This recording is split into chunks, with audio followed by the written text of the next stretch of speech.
ជាដំបូងសូមគោរពជំរាបសួរដល់អ្នកទាំងអស់គ្នាវិលមកជួបគ្នាសាថ្មីនៅថ្ងៃមុនខ្ញុំបានស្ដាប់ប្រសាសន៍របស់សម្ដេចបបរធិបតីក៏បានលើកឡើងពីការរៀបចំផែនការនៃការការពារដែនកោះនិងដែនទឹកនៃសមុទ្រប្រទេសកម្ពុជាហើយដូចនេះការការពារទៅទាមទារមាននៅសភាវុធដ៏ទំនើបជាមួយគ្នានេះដែរខ្ញុំសូមលើកយកនៅមីស៊ីលប្រឆាំងនាវាទាំង8របស់ប្រទេសចិន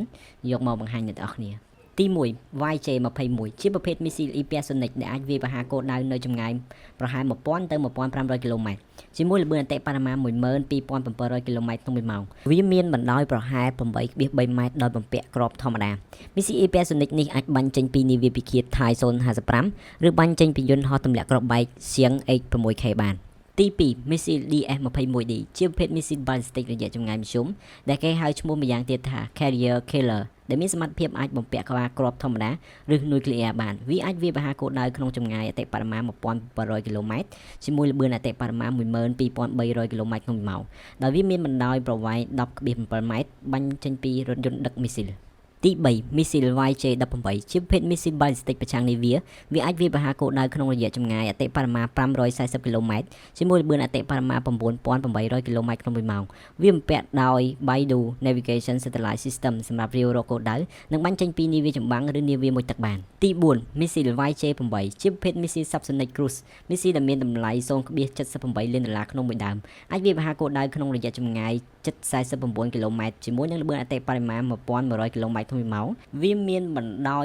5.81 ម៉ែត្រនិងបំពាក់ក្បាលគ្រាប់ផ្ទុះទម្ងន់165គីឡូក្រាមដែលអាចបាញ់ចេញបានទាំងលើផ្ទៃដីនាវានិងពីលើអាកាសបានទី5 Missile YJ-62 ជាប្រភេទ Missile Subsonic Cruise Missile សម្រាប់ការវាយប្រហារលើផ្ទៃដីនិងកងនាវាចម្បាំងផលិតដោយក្រុមហ៊ុន China Aerospace Science and Industry Corporation Missile នេះកម្ទេចសត្រូវស្ថិតនៅក្នុងចម្ងាយអតិបរមាប្រហែល400គីឡូម៉ែត្រហោះក្នុងល្បឿនអតិបរមា987គីឡូម៉ែត្រក្នុង1ម៉ោងហើយបំពាក់ក្បាលគ្រាប់ទម្ងន់210គីឡូក្រាមដោយបាញ់ចេញពីរថយន្តចល័តឬនាវាចម្បាំងបានទី6 Missile YJ-12 ជាប្រភេទ Missile Subsonic ប្រឆាំងនាវាដែលដាក់ឲ្យប្រើប្រាស់តាំងពីឆ្នាំ2011និងត្រូវបានប្រើប្រាស់ក្នុងប្រទេសចិនប៉ាគីស្ថាននិងអាល់ហ្សេរីវាអាចវាយប្រហារសត្រូវបានចម្ងាយអតិបរមា500គីឡូម៉ែត្រជាមួយល្បឿនអតិបរមា4900គីឡូម៉ែត្រក្នុង1ម៉ោងបំពាក់ដោយក្បាលគ្រាប់ទម្ងន់205ទៅ500គីឡូក្រាម Missile YJ-12 បាញ់ចេញតាមរយៈនាវាចម្បាំងឬរថយន្តចល័តឬយន្តហោះជាដើមទី7Missile FY-PA-B វាជាប្រភេទមីស៊ីលដែលផលិតឡើងដោយយកគំរូតាមមីស៊ីលសូវៀត P-15 Termit និងដាក់ឲ្យប្រើប្រាស់តាំងពីទសវត្សរ៍ឆ្នាំ1960វាមានប្រវែង6ម៉ែត្រទម្ងន់1720គីឡូក្រាមបំពាក់ក្បាលគ្រាប់ទម្ងន់365គីឡូក្រាមមីស៊ីល FY-P វាយប្រហារគោលដៅស្ថិតនៅក្នុងរយៈចម្ងាយរហូតដល់130គីឡូម៉ែត្រជាមួយល្បឿនអតិបរមា1100គីឡូម៉ែត្រក្នុង1ម៉ោងទី8 Missile SL-7 ជាប្រភេទមីស៊ីលសម្រាប់នាំចេញដែលយករំលំ version ចេញពី FY-2 Missile ដែលផលិតឡើងដោយក្រុមហ៊ុន Hongdong Aviation Industry Corporation និងដាក់ឲ្យប្រើប្រាស់តាំងពីទសវត្សរ៍ឆ្នាំ1980ជាមួយនឹងទម្ងន់ 1.7 តោនប្រវែង